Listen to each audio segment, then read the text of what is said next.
In our first reading, St. Paul talks about different gospels being preached, different gospels, different faiths, different ways of understanding who and what God is and how He works in our midst.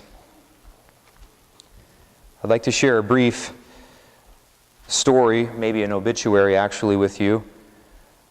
My grandfather, James Mojo Halliwell, passed away this summer. First of all, he had the nickname Mojo, and no one knew where it came from. But that instantly made him way cooler than anyone else that I knew. He was a Korean War veteran. He coached high school football for over 50 years. The first 30 of those at Henderson County in Kentucky. He retired as the second winningest football coach in Kentucky high school football history. He was fired abruptly in 1985 from Henderson County High School for hanging the Ten Commandments in his classroom. He then went on to coach for 15 more years at Owensboro Catholic High School before Alzheimer's forced his retirement. He and my grandmother raised their 3 children Catholic, as he promised to do at each of their baptisms. He went to Mass every Sunday with my grandmother.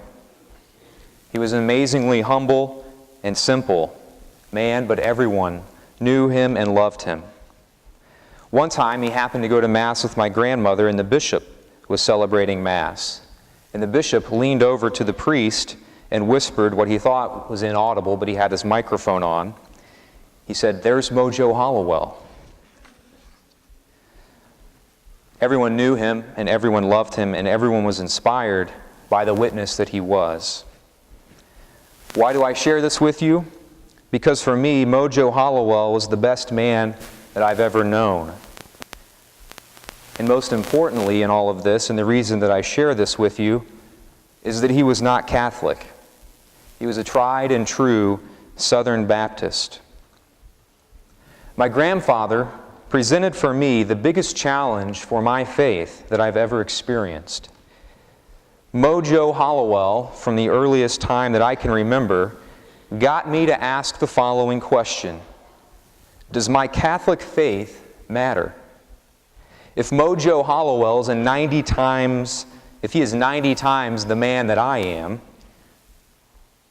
then why am I Catholic? And does my Catholic faith actually matter if my grandfather is not? I asked myself this question over and over again, all the way probably into college, and I never got any help from any homilies or anything that I had ever heard.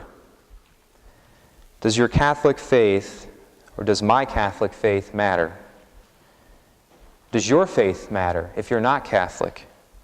Whatever faith we are, we have to ask ourselves at some point in our lives, does it matter? Does the faith that we practice make any difference? Especially when people within our own faith are not very good people. And there are many people outside of our faith, whatever it may be, who are much better people than we are.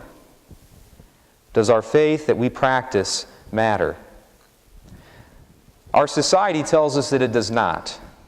The faith that we practice does not matter. The ultimate ideal that is held up for us by society is that we should be nice and we should be polite.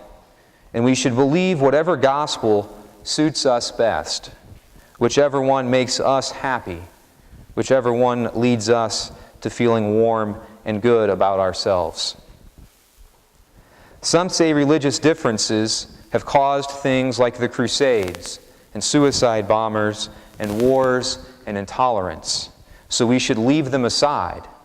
The fact that we have differences should be cast aside, and we should seek to strive to set up a religion of least common denominators. In fact, oftentimes, the person who's held up as the ultimate source of this least common denominator, this kind of idea that we should all just be spiritual people and that religion doesn't actually matter, is the man whose life we celebrate today, St. Francis of Assisi. He's often portrayed as a man who, sort of prancing among fields of flowers, loving creation, but not really caring very much about his religious faith. But if you read the writings of St. Francis, a much different person emerges. He scolded the local diocesan priests for not celebrating Mass reverently and for not keeping the altar linens clean. He did many other things to reach out to establish the actual practices of the faith, of the Catholic faith. For St. Francis, his Catholic faith was very important to him. Certainly, he is a very spiritual person, but those two things are not separate, and we have to understand that. Our society either asks us to set up a least common denominator spiritual religion, or they ask us to be an atheist. Either way, we leave aside the religious differences that have caused so many tensions and so much violence in the past. On this issue, though, of religious faiths and different religions, I want to share with you what the Catholic Church has to say about all of this. Many people think that the Catholic Church thinks that everyone that is not Catholic is going to hell, or is at least a bad person. But the Catholic Church actually teaches this. And when I realized this, and when I came to understand this, it helped me and finally answered the question for me that was my grandfather. The Catholic Church teaches that within the Catholic Church, a person will encounter the fullness of the truth. The fullness of the truth. And that is an amazing statement because it does not say that all non-Catholics are going to hell. It does not say that all non-Catholics are bad people.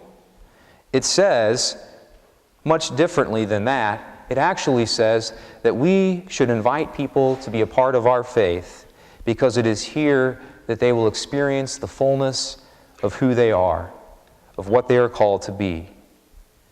The Catholic Church does not advocate killing other people. Yet the Catholic Church does not advocate brainwashing other people. The Catholic Church, in fact, only says that it proposes a way of life for people to see. That is a much different answer than what our society asks us to do. Our society asks us to ignore the fact that we have religious differences. But our church, the Catholic Church, teaches something much different. And it also actually says that those who are in other faiths, the word fullness implies that other people can be experiencing parts of the truth as well. That may sound arrogant or lofty or haughty, but in fact what it's saying is that people that are other faiths experience parts of the truth and may be saved by those truths. The Church asks us to consider the fullness of the truth and to search for it wherever it may be and to not give up until we have felt like we have found the fullness of the truth. We now no longer, if we understand that what the Church teaches, we're now no longer trying to get people to join the Catholic Church simply so that we can be right or for any other reason other than the fact that we believe that they will be happiest under her roof. And I challenge us to think about that and what our own faiths teach on this issue. We have many different religions and many different faiths represented here. What do you think? What does your faith teach about the fullness of the truth? What does your faith teach about religious differences? The Church says that they are a good thing and that they should lead to discussion, and we should not cast them aside, but should instead embrace them and have dialogue about them. This is a place and this is a school that is a very special place where that dialogue happens on a daily basis. And the truth is searched for by all students and all who come here. This is a great place. This is a place where we search for the truth. And I challenge you, whatever faith you are, whatever belief system you hold to, I ask you to search for the truth. Catholics and non-Catholics alike. Wherever you are in your life, maybe you think you are an atheist or an agnostic. Maybe you are Buddhist. Maybe you are a Catholic. Maybe a Christian. Seek the fullness of the truth. And don't shy away from discussing differences. They are a good thing. As we learned in today's gospel, When the young man asks Jesus, "Who is my neighbor?" Jesus tells us all are our neighbors. Let us be a place that loves differences, that loves the differences in each other, but doesn't ignore them, and has the courage